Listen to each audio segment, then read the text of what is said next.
Some say they're really fun, and some say they're horrible, and some say they're grotesque, and some say they are cartoonish. I hope it's all of it together.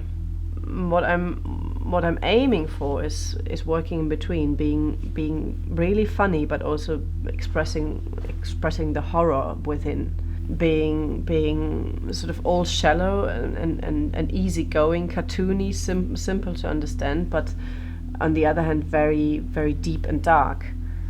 That's kind of where I'm at. Not only with Mask, with all the works I create. It's always the ambivalence.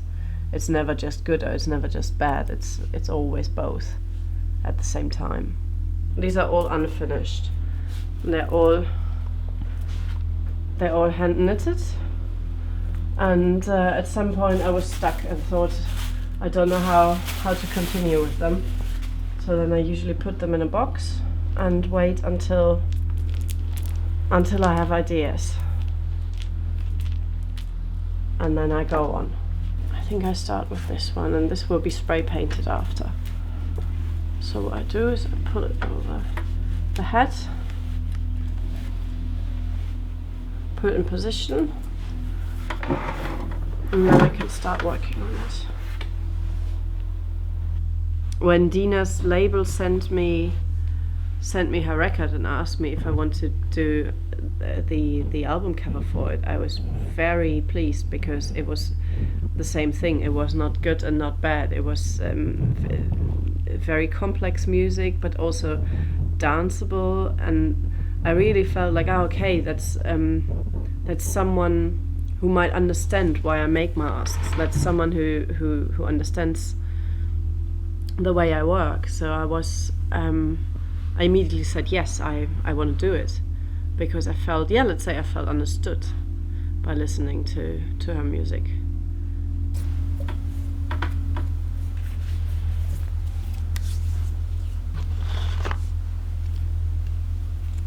Let's try this one.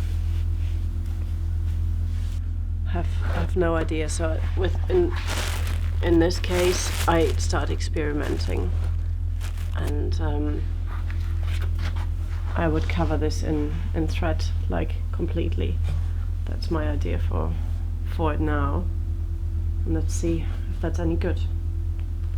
When I work the mask, it's really intuitive, and it's not. I don't approach the mask or any of my artworks.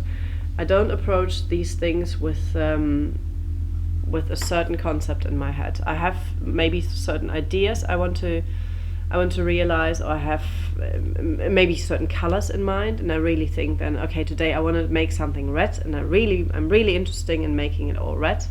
But this is all, like the whole content, I don't know about. I really listen to my intuition making these things, and it's really I try to dig into what I don't know yet. I try to dig into a new world, really, into a new world of expression. I also try to understand my wants and my needs, and what I want to create. I understand through creating, and what artworks I do, I understand through looking at my finished works. It's not that I have in mind that, okay, this is the type of work I do, and this is what I want to achieve. It doesn't work. I've tried that, and I'm frequently trying that. Every time I'm uncertain about anything, or I feel like, I don't know if it's going to be good enough, then I try to make a proper concept of how to make the next mask, and what it needs to express and what it doesn't. But it doesn't work for me. It never works. It has to be raw expression, and it has to be intuitive work.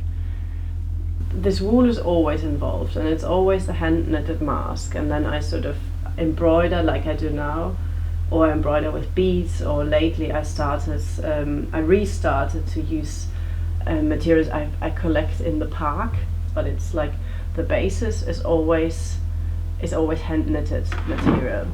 And then I treat the mask as if I would do an elaborate jumper. It's then really craft tools I apply to to make these masks, and that obviously has to do with me being interested in fashion. My first mask ever I made after I had seen Eyes Wide Shut, Kubrick's, and there were these two people looking down from the balcony, masked, really slowly looking down on Tom Cruise. That was such a powerful moment. I just thought, this is what I want to do. I thought, this is what I want to do, and it turned out this is what I want to do in my life. And then I made the first mask, which was a long beak made from paper mache. And then I started doing loads. I guess because I knew how to knit, and it was an easy thing for me to knit a mask. I guess because of that. So it started very early on that the masks were knitted again.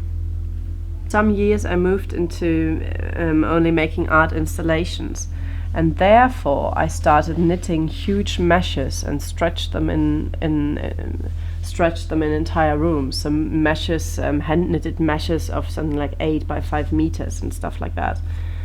And at some point the figure came back in, and then I started to crawl under these meshes, and they became my costume, or they became my clothes. And then it was not a big step to be back at masks again.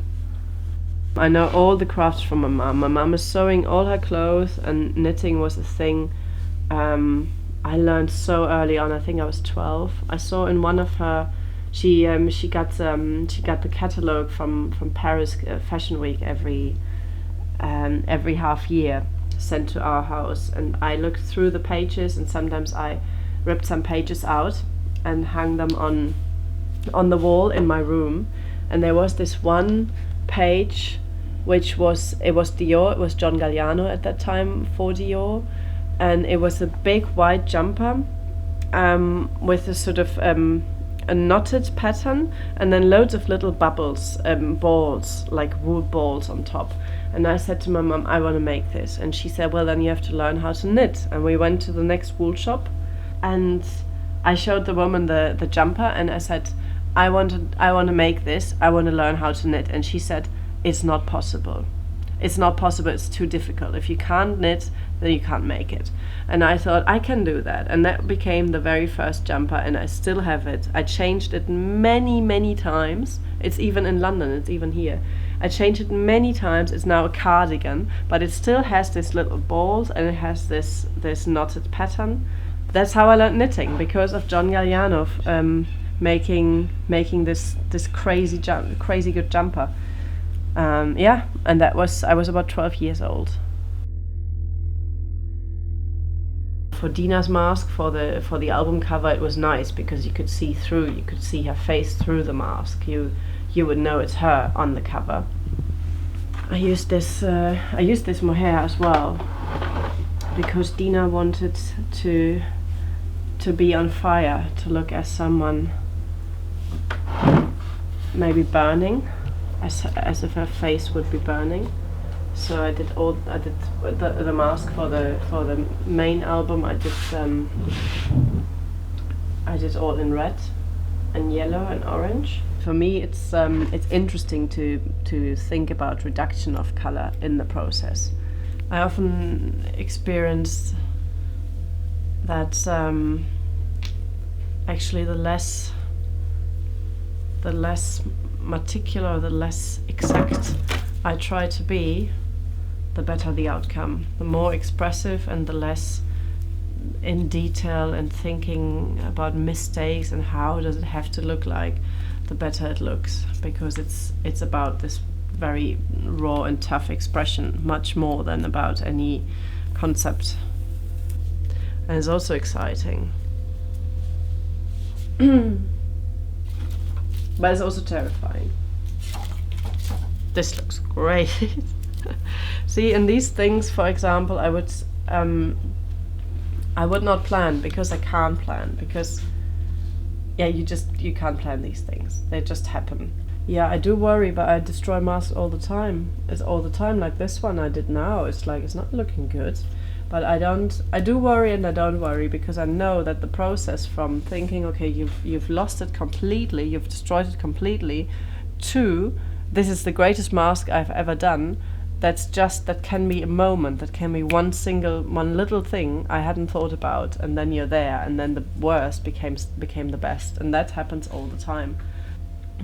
So yeah, I do worry about that, but about destroying a mask, but I do destroy them all the time. Maybe that's a good one, and also maybe not. Maybe it just doesn't fit. It fits.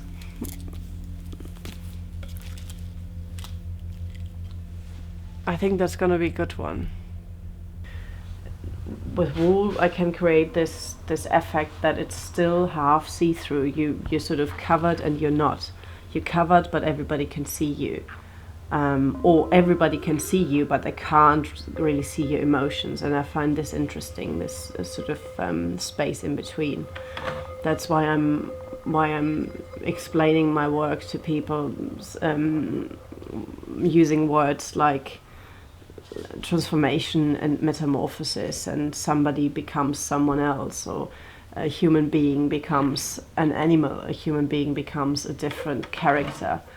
You're changing your identity. And these kind of things I can achieve with the mask easily, because you're visible and invisible at the same time.